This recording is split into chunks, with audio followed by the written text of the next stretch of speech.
Hello everyone, my name is Eskaban and this is the first case study of this channel। और आज का जो case है इसके बारे में तुम लोगों में से कुछ लोगों ने पहले सुना होगा।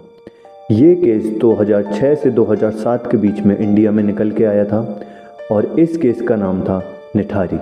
और इस केस ने लोगों को ये सोचने पर मजबूर कर दिया था कि आपकी नेबरहुड में क्या चल रहा है। और इस केस के आफ्टर इफेक्ट्स कुछ ऐसे थे कि नोएडा के लोगों ने नोएडा की पुलिस पे विश्वास करना बंद कर दिया था। So let's learn more about today's case.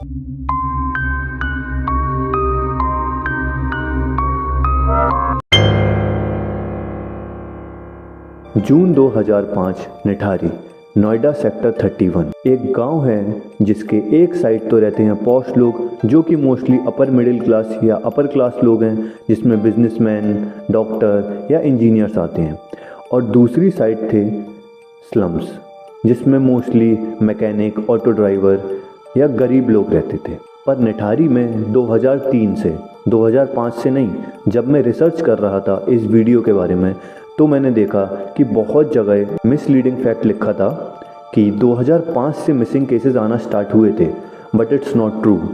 2003 से निठारी सेक्टर 31 में मिसिंग केसेस आना स्टार्ट हुए थे और इन मिसिंग केसेस में जितने भी मोस्टली बच्चे गायब हुए थे वो स्लम एरिया को बिलोंग करते थे और इनका नंबर था 16 से 20 और इनकी जो एवरेज एज निकल के आई थी वो थी 15 से 17 साल। और ये बच्चे कभी भी घर लौटकर वापस नहीं आए। अब आप लोग ये सोच रहे होंगे कि इस पूरे सिनेरियो में नोएडा पुलिस ने कुछ क्यों नहीं किया। Where were they while all this was happening. तो उस टाइम पर हुआ ये कि जितने भी मिसिंग रिपोर्ट्स आ रही थी वो सारी स्लम एरिया के बच्चों की आ रही थी। और जब भी कोई माँ बाप स्लम एरिया से नोएडा की पुलिस के पास कंप्लेन लेके जाता था मिसिंग रिपोर्ट की, तो सबसे पहले तो उनके ऊपर एक टैग लगा था जो कि है स्लम एरिया, तो उसकी वजह से उनको जज कर लिया जाता था और उनको कभी सीरियसली नहीं लिया जाता था और उनको भेज दिया जाता था घर वापस। लेकिन अगर कभी किसी पेरेंट ने फोर्स किया कि मिसिंग रिपोर्ट लिखना ही है आपको, तो उनको ये कह दिया जाता था कि आप लोग स्लम एरिया को बिलोंग करते हो। और सालों से ये चलता आ रहा है कि जो स्लम एरिया के बच्चे होते हैं वो अपने माँ बाप से फ्रस्ट्रेट होकर घर छोड़ के चले जाते हैं और 2 से 3 दिन में घूम के सिटी पूरी वापस आ जाते हैं घर। तो मैं मानता हूँ कि ये फैक्ट ज़्यादातर केसेस में सही है, बट नॉट एवरी टाइम। तो ऐसे ही करते करते नोएडा पुलिस को 2 साल हो जाते हैं और वो एक भी मिसिंग रिपोर्ट नहीं लिखती है। फिर एक दिन अचानक से एक और मिसिंग केस आता है। फरवरी 2005, रिम्पा हल्दर मिसिंग केस। रिम्पा हल्दर एक 14 साल की लड़की थी जो कि निठारी के सेक्टर 31 से गायब हो गई थी। उसके पेरेंट्स ने उसको ढूंढने की बहुत कोशिश करी, लेकिन इतने सारे एफर्ट्स करने के बाद रिम्पा नहीं मिली। तो हेल्पलेस फील करते हुए रिम्पा के पेरेंट्स पहुंचे नोएडा पुलिस के पास। उनके साथ भी सेम चीज़ हुई जो 2 साल से चलती आ रही थी। नोएडा पुलिस ने उनको सेम रीजंस दिए उनकी बच्ची के गायब होने के लिए और उनको घर भेज दिया गया वापस। तो इस सब से परेशान होकर रिम्पा के पेरेंट्स ने उसको ढूंढना बंद कर दिया। लेकिन रिम्पा के गायब होने के 1 महीने बाद जिस एरिया से रिम्पा गायब हुई थी उसमें सुबह सुबह बच्चे क्रिकेट खेल रहे थे और उस एरिया में एक वाटर टैंक है जिसके नीचे पानी बहने के लिए नाली है। अब तुम लोगों ने देखा होगा कि जब भी हम लोगों के घर से वाटर ओवरफ्लो होता है तो वो नीचे नाली रहती है घर के बाहर, उससे फ्लो होके निकल जाता है, सीवेज लाइन कहते हैं जिसे हम। तो खेलते खेलते उन बच्चों की बॉल चली गई उसी नाली में जिसकी मैं बात कर रहा था, जो टैंक के नीचे थी। और इतनी ज़्यादा बदबू आ रही थी उस नाली से कि कोई भी बच्चा जाने को तैयार नहीं था। तभी 2 बच्चों ने डिसीजन बनाया कि हम दोनों बॉल लेके आते हैं। जैसे ही वो दोनों बच्चे बॉल लेने के लिए नाली में उतरे, उन्होंने देखा कि वहाँ पर एक ब्लैक प्लास्टिक बैग पड़ा हुआ है और उसमें से किसी का हाथ निकल के आ रहा है। तो दोनों बच्चे ये देखकर वहाँ से जल्दी से बाहर निकले और धीमे धीमे ये मैटर पुलिस तक पहुँच गया और वहाँ पर थोड़ी ही देर में बहुत ज़्यादा भीड़ लग गई। तो नोएडा पुलिस जैसे ही उस इंसिडेंट वाली प्लेस पर पहुँची तो उन लोगों ने इन्वेस्टिगेशन करने की बजाय इस केस को वहीं पर दबाने का ट्राई किया। और वहाँ पर जो 24 आई विटनेसेस थे जिन लोगों ने ये अपने सामने देखा था वो प्लास्टिक बैग, उनको ये बोल दिया गया पुलिस के द्वारा कि आप लोगों ने किसी भी टाइप का प्लास्टिक बैग नहीं देखा है, जबकि it was clearly visible from above जो लोग नाली के ऊपर खड़े थे कि उस प्लास्टिक बैग में एक हाथ है। तो बेसिकली नोएडा पुलिस ने इस पूरे इंसिडेंट को कवर अप करने का ट्राई किया और एक फेक एक्सप्लेनेशन दी वहाँ पर जो 24 आई विटनेसेस थे उनको, और उनको ये बोला गया कि जो ये आप हाथ देख रहे हैं ब्लैक प्लास्टिक बैग से जो निकल रहा है, ये ह्यूमन हैंड नहीं है, ये एक जानवर का हाथ है जो ह्यूमन हैंड से रिजेंबल कर रहा है। तो आप लोगों को चिंता करने की कोई ज़रूरत नहीं है, आप लोग यहाँ से जा सकते हैं। तो सब लोगों के वहाँ से चले जाने के बाद नोएडा पुलिस उस ब्लैक पॉलीथिन बैग और उस हाथ को लेकर वहाँ से गायब हो गई और वो एविडेंस हमेशा हमेशा के लिए उनके साथ गायब हो गया। जैसा कि मैं तुम लोगों को शुरुआत में बता रहा था कि जो नोएडा सेक्टर 31 है निठारी, वो 2 पार्ट्स में डिवाइडेड है, एक जहाँ पर स्लम एरिया है और एक है पॉश एरिया। तो इन दोनों पार्ट्स को जो चीज़ डिवाइड करती है वो यही टैंकर है, यही नाली है, जिसके एक तरफ है स्लम एरिया और एक तरफ है पॉश एरिया। इस नाली के ठीक पीछे सेक्टर 31 में एक घर था जिसका नंबर था D5। 7 मई 2006 को नंदलाल की 17 साल की बेटी पायल इसी घर D5 के सामने से गायब हो जाती है और रात बहुत ज़्यादा होने के कारण उनकी बेटी वापस नहीं आई उस दिन घर पर। तो नंदलाल ने इधर उधर बहुत पूछने का ट्राई किया कि एकदम से उनकी बेटी पायल कहाँ पर गायब हो गई, और इसी पूछताछ के दौरान वो एक ऑटो रिक्शा वाले से मिले, और जब ऑटो वाले ने पायल को D5 के सामने ड्रॉप किया तो पायल पर पैसे ना होने के कारण पायल ने उसको बोला कि भैया आप थोड़ा वेट करिए, मैं अभी घर के अंदर से पैसे लेकर आती हूँ। तो ऑटो वाला घर के सामने वेट करने लगा। जैसे ही पायल घर के अंदर गई जिसका नंबर D5 था, बहुत देर तक घर से कोई भी नहीं निकला। तो ऑटो ड्राइवर को टेंशन होने लगी और उसकी पेमेंट भी पूरी नहीं हुई थी। तो उसने सोचा कि चलो मैं बेल रिंग कर देता हूँ। तो जैसे ही ऑटो ड्राइवर ने बेल रिंग करी तभी घर के अंदर से निकला सुरिंदर कोहली, जो कि उस घर का सर्वेंट था जो उत्तराखंड से दिल्ली आया था काम ढूंढने के लिए। और जब ऑटो वाले ने सुरिंदर कोहली से पूछा कि पायल कहाँ गई जो अभी आपके घर के अंदर आई थी, तो सुरिंदर कोहली ने बोला कि पायल तो जा चुकी है। But this was not possible, क्योंकि ऑटो वाला जब से D5 के गेट के सामने ही खड़ा था अपने ऑटो में, तो ये पॉसिबल ही नहीं था कि उसने ना देखा हो अगर कोई घर के गेट से बाहर निकला हो। इस बात को टालने के लिए सुरिंदर कोहली, जो कि D5 घर का सर्वेंट है, उसने ऑटो वाले को कहा कि पायल जो है वो घर के पीछे वाले गेट से अपने घर जा चुकी है, तो तुम्हें टेंशन लेने की कोई ज़रूरत नहीं है। इन सब बातों को सच मान के ऑटो वाला वहाँ से चला गया। तो ऑटो वाले से सारी कन्वर्सेशन करने के बाद और सब कुछ सुन के समझने के बाद नंदलाल जी, जो कि पायल के पिता हैं, वो पहुँचे घर D5 में। और जैसे ही उन्होंने बेल रिंग करी, घर में से किसी के भी निकलने की ना आवाज़ आई, ना कोई घर से निकला, या फिर एटलीस्ट जानकर कोई घर के अंदर से नहीं निकला। और इन सब चीज़ों से परेशान होकर नंदलाल जी पहुँचे नोएडा पुलिस के पास और उनको ये कह के भेज दिया वहाँ से कि वो एक लड़की है, किसी के भी साथ भाग गई होगी। पर नंदलाल जी ने हार नहीं मानी। उन्होंने पूरे 1 महीने पुलिस स्टेशन के चक्कर लगाए अपनी बेटी की मिसिंग कंप्लेन लिखाने के लिए। तो उनको हमेशा ये कह के भेज दिया जाता था कि तुम्हारी लड़की किसी लड़के के साथ भाग गई होगी, कुछ दिन में वापस आ जाएगी, या फिर उसने कहीं जाकर शादी कर ली होगी। इन सब चीज़ों से परेशान होकर और कोई भी ऑप्शन ना दिखते हुए नंदलाल जी फाइनली पहुंचे नोएडा पुलिस के SSP के पास मदद मांगने। तो जून 2006 जब नंदलाल जी पुलिस SSP से मिलने गए थे, तब पुलिस SSP ने नंदलाल जी की सारी दिक्कत सुनते हुए नोएडा पुलिस को ये ऑर्डर किया कि वो ढंग से जांच करें इस केस के बारे में। तो ऊपर से हायर ऑर्डर आने की वजह से नोएडा पुलिस ने जल्दी से एक्शन लिया और सबसे पहले उन्होंने पायल का फ़ोन ट्रेस किया। और फ़ोन ट्रेस करने के दौरान नोएडा पुलिस को ये पता चला कि हाँ, जो नोएडा सेक्टर 31 में घर है जिसका नंबर है D5, उसके सामने 7 मई को पायल का फ़ोन आखिरी बार एक्टिव था। और इस ऑटो वाले के जाने के जस्ट बाद पायल का फ़ोन डीएक्टिवेट कर दिया गया था।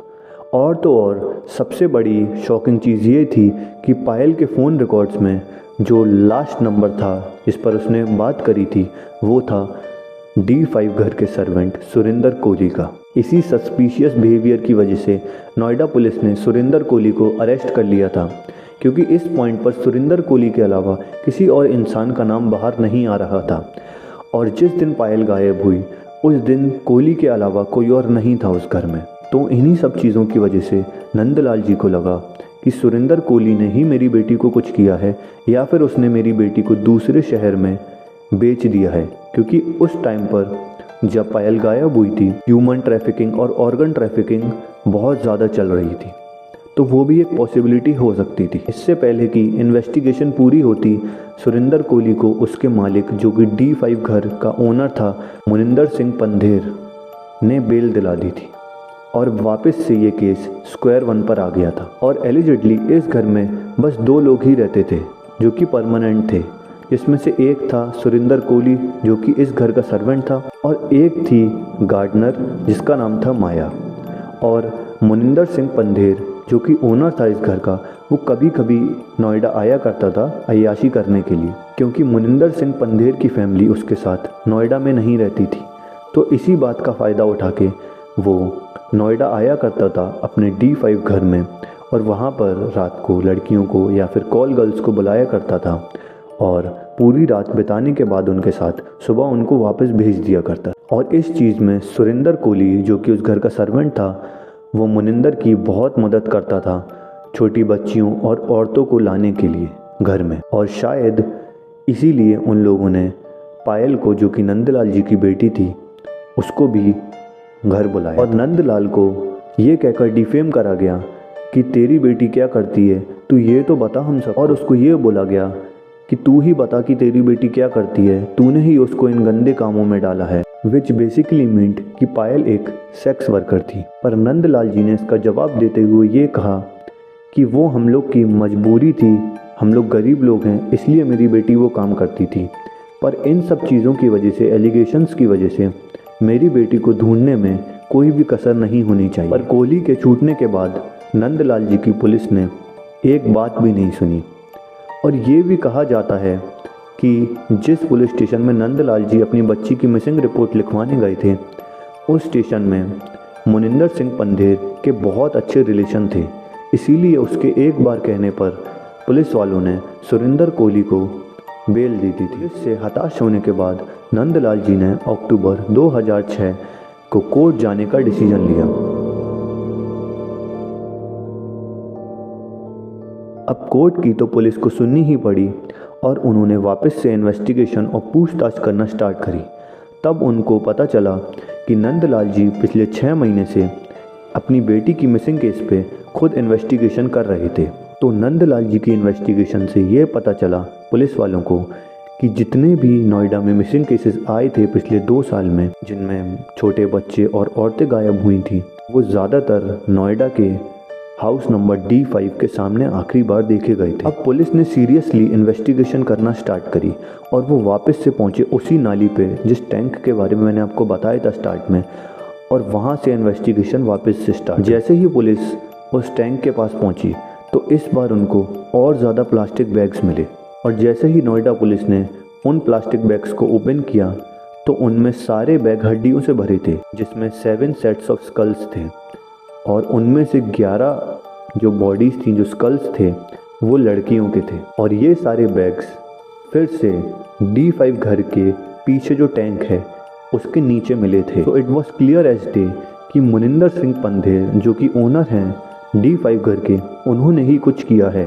तो 29 दिसंबर 2006 को पुलिस ने मुनिंदर सिंह पंधेर को अरेस्ट कर लिया। उनको अरेस्ट करने के बाद उस टैंक के नीचे और भी ज़्यादा प्लास्टिक बैग्स मिले, जिनमें मोस्टली जो बॉडीज़ थीं वो स्पेशली बॉडी हाफ्स थे, मतलब हमारा जो पेट का हिस्सा होता है उसके ऊपर का हिस्सा और उसके नीचे का सब कुछ गायब। पुलिस किसी भी बॉडी को आइडेंटिफाई नहीं कर पा रही थी क्योंकि वो बॉडी हाफ्स थे।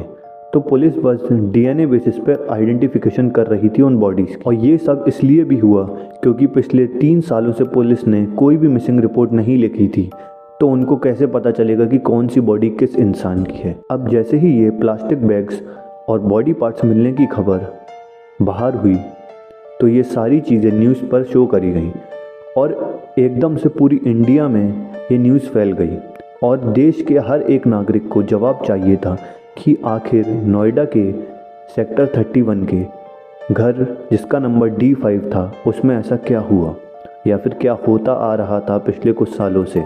तो इन्हीं सब सवालों का जवाब देने के लिए नोएडा पुलिस ने मुनिंदर सिंह पंधेर और सुरेंद्र कोहली को अच्छे से इन्वेस्टिगेट करना स्टार्ट किया। तो 11 जनवरी 2007 को नोएडा पुलिस ने ये केस हैंडओवर कर दिया सीबीआई को, ताकि वो इन दोनों से कुछ एविडेंसेस या कुछ चीज़ें उगलवा सकें, क्योंकि दोनों में से कोई भी कुछ जवाब नहीं दे रहा था नोएडा पुलिस को। But people were not ready for this. जब इन दोनों का कन्फेशन बाहर आया, उसमें ऐसी चीज़ें बताई इन दोनों ने जो कि मैं आगे बताने वाला हूँ आप लोगों को। वो सुन के हर एक इंसान सोच में पड़ गया और यही बोल रहा था कि इन सम एस्पेक्ट्स ये दोनों आदमी मॉन्स्ट्रस हैं। 2 महीने 7 दिन अरेस्ट रहने के बाद सेक्टर 31 के D5 घर के सर्वेंट सुरेंद्र कोहली के अगेंस्ट नोएडा पुलिस के पास एक भी एविडेंस नहीं था। सारे बैग्स, जो भी प्लास्टिक बैग्स थे, वो इनके घर के पीछे ही मिले थे, लेकिन वो देखकर ये कह पाना बहुत इम्पॉसिबल था कि ये दोनों ने ही मिलके वो सारी बॉडीज़ कट करी हैं और इन सारे मर्डर्स में इन दोनों का हाथ है, क्योंकि बॉडीज़ तो किसी के भी घर के पीछे मिल सकती हैं। तो इसीलिए कोई भी स्ट्रॉन्ग एविडेंस नहीं मिल पा रहा था सुरेंद्र कोहली और मुनिंदर सिंह पंधेर के अगेंस्ट। मजिस्ट्रेट के थ्रू 27 फेब 2008 को कोहली का कन्फेशन पूरी जनता के सामने बाहर आया। उसका कन्फेशन बहुत ज़्यादा हॉरिफाइंग था और अपने कन्फेशन में उसने ये बताया कि वो छोटे बच्चों को, लड़कियों को और औरतों को रिझा के और बहला फुसला के अपने मालिक के घर D5 लाता था। और इन लोगों में जिनको वो रिझा के और बहला फुसला के अपने घर लाया करता था मालिक के, उसमें 9 लड़कियां थीं जो कि छोटी बच्चियां थीं और 5 औरतें थीं। और जब कोहली इन लड़कियों को, बच्चियों को या औरतों को अपने घर लाता था मालिक के, तो उन्हें मार कर उनके मरे हुए शरीर के साथ सेक्स करता था। और ये सारे रेप अटेम्प्ट्स तब के हैं जब वो अपोजिट जेंडर या सेम जेंडर के बच्चे को या औरत को किसी हार्ड ऑब्जेक्ट से सर पे मारता था और उनको अपस्टेयर्स ले जाता था अपने मालिक के घर के। और जितने भी ये सारे विक्टिम्स थे, इनकी बॉडी से ब्लड लगातार निकलता रहता था। उसके बाद भी कोहली रुकता नहीं था। वो इन सब को ऊपर वाले फ्लोर के बाथरूम में ले जाता था और बाथ टब में डाल दिया करता था। और जैसे ही उस पर्टिकुलर इंसान को जिसको उसने प्रेजेंट डे पर मारा है, उसकी बॉडी अधमरी हो जाती थी, उसको वो काट देता था मरने के बाद। और कुछ पार्ट्स वो अपने पास रखता था और बाकी की पूरी बॉडी और सारे body parts black plastic bag में बंद करके अपने घर, मालिक के घर के पीछे फेंक दिया करता था। और जब मैंने ये पूरा इंसिडेंट पढ़ा जो कोहली अपने मालिक के घर में करता था, तो I was not in my senses, क्योंकि कभी ना कभी हम सब ने अपने घर के पीछे या घर के बगल में प्लास्टिक बैग में कचरा फेंका होगा। एक बार तो कभी ना कभी फेंका ही होगा। तो मेरे लिए ये चीज़ डाइजेस्ट करना बहुत ज़्यादा एबनॉर्मल और बहुत अजीब था। जैसे हम लोग अपने घर पे गार्बेज को ट्रीट करते थे या करते आ रहे हैं, प्लास्टिक बैग्स में फेंका करते थे, वैसे ही कोहली ने इन इंसानों के बॉडी पार्ट्स के साथ किया। और जो बॉडी पार्ट्स वो अपने घर पे अपने पास रखा करता था, उनको या तो वो कच्चा खा जाया करता था या फिर उनको बॉईल करके पकाकर खा जाया करता था, जिससे कोई भी एविडेंस ना मिले उसके अगेंस्ट। मैंने उसी टाइम तुरंत काट करके और इसका मैंने बाजू और ये सीने का एक पीस भी खाया था। अच्छा। हाँ जी, जो मैंने घर में ही मतलब किचन में बनाया था। जैसा कि मैंने तुम लोगों को बताया था कि D5 घर का मालिक मुनिंदर सिंह पंधेर अपनी फैमिली के साथ नहीं रहता था नोएडा में। और ये जितने भी मर्डर्स हुए, कोहली के कन्फेशन के थ्रू हम लोग को ये पता चला था जब उसने कन्फेशन दिया था कि ये जितने भी मर्डर्स हुए या जितनी भी ये मिसिंग केसेस हुए, इन सब की टाइमिंग सुबह 9 बजे से शाम के 4 बजे तक थी।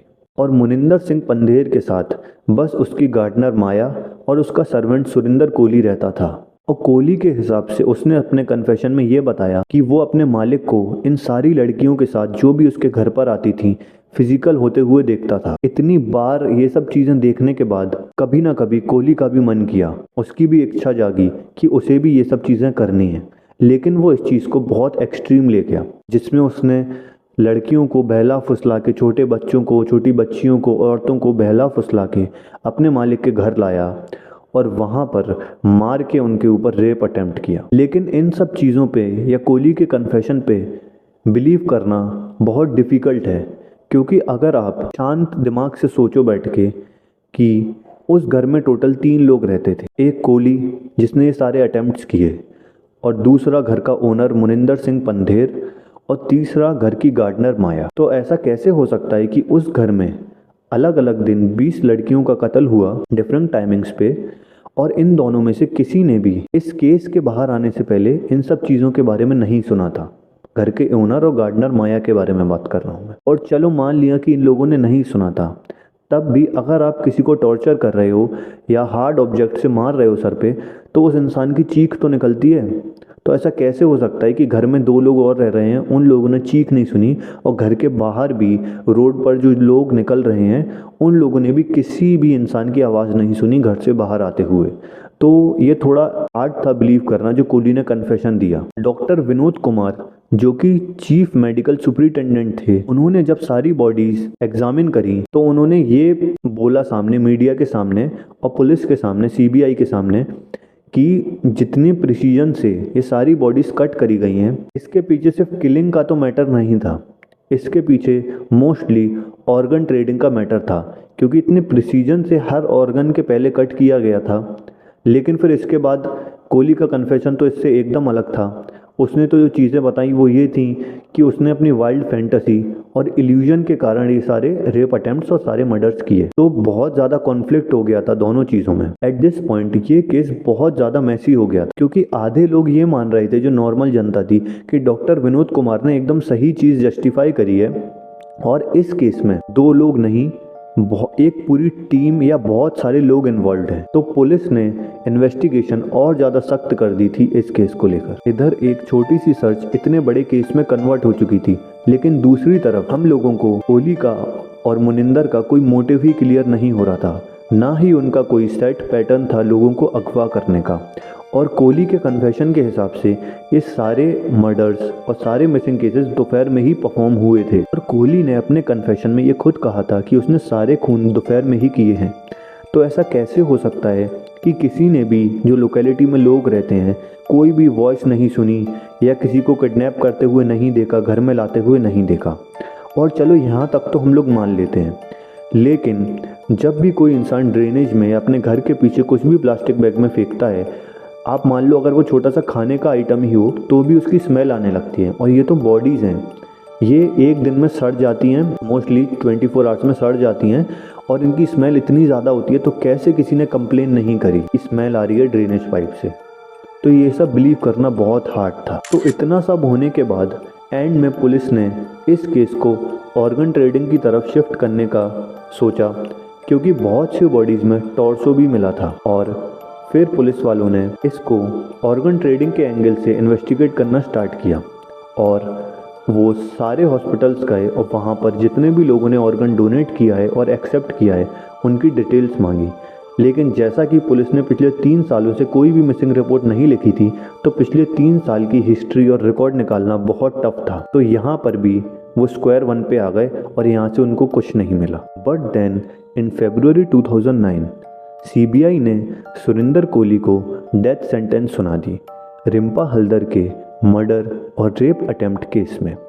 और उसी साल दिसंबर में इलाहाबाद कोर्ट ने सुरिंदर कोहली और मुनिंदर सिंह पंधेर दोनों को डेथ सेंटेंस सुना दी, जिसके कुछ समय कस्टडी में रहने के बाद सुरिंदर कोहली और मुनिंदर सिंह पंधेर का नार्को टेस्ट हुआ।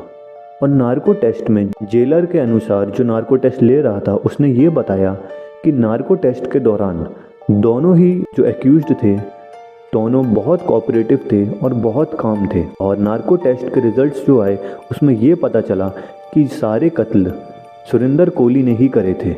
But the shocking part of this narco test was कि इसके रिजल्ट में ये भी सामने आ गया कि इन सारे मर्डर केसेस में, रेप अटेम्प्ट्स में घर के ओनर मुनिंदर सिंह पंधेर का कोई भी इन्वॉल्वमेंट नहीं था।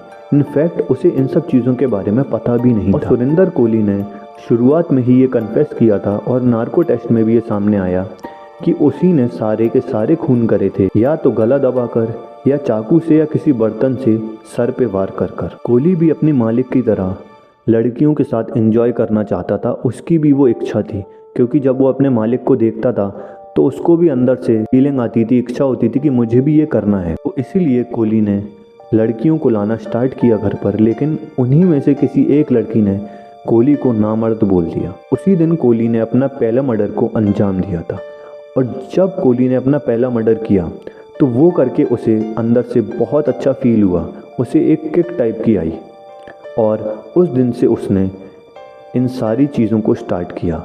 वो छोटी बच्चियों, लड़कियों, औरतों को बहला फुसला के रिझा के अपने मालिक के घर लाता था, उनको मारता था और उनके साथ सेक्सुअल असॉल्ट करता था। और चीज़ें यहाँ तक भी नहीं रुकी, उसने उन लोगों को खाना भी स्टार्ट कर दिया मारने के बाद। एंड दिस वॉज इन 2009 जब कोहली और पंदेर दोनों ने मिलकर बहुत सारे घोटाले किए, लेकिन उनके लॉयर्स ने उनको सेव कर लिया ये कह के कि उनके खिलाफ कोई भी कॉन्क्रीट एविडेंस नहीं है, जबकि कोहली ने खुद कन्फेस किया था कि ये सारे मर्डर्स उसी ने किए हैं। लास्ट में कोहली और पंदेर दोनों को मेरठ में जेल में अरेस्ट कर दिया गया। The court announced life imprisonment to Kohli under IPC 364 and death penalty under IPC 302। और जो दूसरा एक्यूज था, जो घर का ओनर था, उसको कोर्ट ने 7 साल की सज़ा सुनाई। इसी 7 साल की सज़ा की वजह से आज मुनिंदर सिंह पंदेर हम लोगों के बीच में ही है। वो 7 साल के बाद छूट गया था और वो फ्रीली हम लोगों के बीच में घूम रहा है। अब यहाँ पर एक पॉसिबिलिटी ये भी निकल के आती है कि अगर मुनिंदर सिंह पंदेर जो कि घर का ओनर था, उसकी कुछ इन्वॉल्वमेंट थी भी इन सारे मर्डर्स में, सेक्सुअल अटेम्प्ट्स में, रेप अटेम्प्ट्स में, तो क्यों उसके सर्वेंट सुरिंदर कोहली ने उसको बचाया। अब यहाँ पर एक पॉसिबिलिटी ये भी निकल के आती है कि क्या पता मुनिंदर सिंह पंदेर का कुछ इन्वॉल्वमेंट हो इस केस में, लेकिन उसने पैसे या डरा धमका के अपने सर्वेंट को चुप करा दिया हो। लेकिन फिर ये बात भी निकल के आती है कि अगर ऐसा कुछ होता तो जिस दौरान डेथ पेनल्टी सुनाई गई सुरिंदर कोहली को, उसकी तो मौत उसके सामने थी, उसके पास कोई ऑप्शन ही नहीं था। तो अगर ऐसा कुछ होता तो वो तभी सबको सच बता देता, लेकिन ऐसा कुछ नहीं बोला उसने बस यही कन्फेस किया कि सारे अटेम्प्ट्स उसने खुद करे थे। जैसा कि मैंने आप लोगों को स्टार्टिंग में बताया था कि निठारी कांड के आफ्टर इफ़ेक्ट्स कुछ ऐसे थे कि नोएडा के लोगों ने नोएडा पुलिस पर विश्वास करना बंद कर दिया था। और ये बात सही भी है, क्योंकि नोएडा पुलिस की नेग्लिजेंस की वजह से बहुत सारे मर्डर्स हुए। अगर वो पहले ही मिसिंग रिपोर्ट्स लिख लेते, 3 साल जो उन्होंने गैप दिया बीच में, किसी की रिपोर्ट नहीं लिखी, अगर वो लिख लेते और CBI का इन्वॉल्वमेंट पहले ही हो जाता तो शायद कुछ लोगों की जान बच जाती। तो what are your thoughts on this? दोनों ही एक्यूज्ड में से मेन कल्प्रिट कौन था? घर का सर्वेंट सुरिंदर कोहली या D5 घर का owner Moninder Singh Pandher? I hope आप लोगों को ये वीडियो बहुत पसंद आई होगी।